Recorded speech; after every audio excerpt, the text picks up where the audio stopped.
اعوذ باللہ من الشیطان الرجیم، بسم اللہ الرحمن الرحیم، صدق اللہ العظیم۔ میرے عزیز نوجوان ساتھیوں، آج کل اس دور میں گانا سننا عام ہو چکا ہے، گانا گانا عام ہو چکا ہے۔ بری چیزوں کو تو لوگ بڑے خوشی کے انداز کے ساتھ دیکھتے ہیں، سنتے ہیں، اس پر فخر کا اظہار کرتے ہیں، اور ایسی بری محفلوں پر جہاں ناچ اور گانوں کی محفل ہوں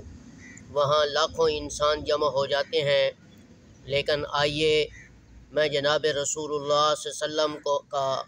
آپ کو وہ فرمان سناتا ہوں جو آپ صلی اللہ علیہ وسلم نے گانا سننے، سنانے اور گانا دیکھنے والوں کے بارے میں ایک وعید بھی سنائی ہے۔ اور جب کوئی گانے کی آواز سنے اور دیکھے وہ محفل تو اس انسان کو وہاں کیا کرنا چاہیے۔ صحاح ستہ کی مشہور و معروف کتاب سنن ابو داؤد کے حدیث نمبر 4925 میں جناب حضرت عبداللہ ابن عمر رضی اللہ تعالیٰ عنہ کے خاص شاگرد حضرت نافع رحمہ اللہ تعالیٰ عنہ فرماتے ہیں کہ حضرت عبداللہ ابن عمر رضی اللہ تعالیٰ عنہ نے مجھے فرمایا کہ میں ایک مرتبہ سفر پر جا رہا تھا تو میں نے ایک آواز اور بانسری سنی، تو میں نے جب یہ بری آواز سنی تو میں نے اپنی کانوں میں انگلیاں ڈال دی اور مجھے پھر آواز بھی نہ آئی۔ تو کافی دیر تک میں نے اپنی انگلیوں کو اپنے کانوں میں ڈالا۔ کچھ دیر کے بعد حضرت نافع رحمہ اللہ تعالیٰ عنہ فرماتے ہیں کہ حضرت عبداللہ ابن عمر رضی اللہ تعالیٰ عنہ نے مجھ سے فرمایا، نافع کیا اب آواز بند ہو چکی ہے بانسری کی؟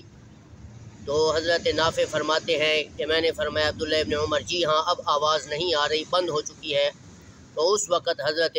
عبداللہ ابن عمر رضی اللہ تعالیٰ عنہ نے اپنی کانوں سے انگلیاں ہٹائیں اور ہٹا کر فرمایا، نافع ایک مرتبہ میں رسول اللہ صلی اللہ علیہ وسلم کے ساتھ سفر میں تھا تو اسی طرح آپ صلی اللہ علیہ وسلم نے ایک آواز سنی تو اپنی کانوں میں انگلیاں ڈال دیں اور فرمایا کہ جو شخص دنیا کے اندر موسیقی سنے گا، گانے سنے گا اور گانا کی محفلوں میں جمع ہوگا، قیامت کے دن ایسے شخص کے کان میں شیشہ پگھلا کر گرم کر کے اس کے کانوں میں ڈالا جائے گا۔ تو میرے بھائیوں دیکھو رسول اللہ صلی اللہ علیہ وسلم نے کتنی سخت وعید اپنی امت کو سنائی ہے۔ آج چھوٹے سے لے کر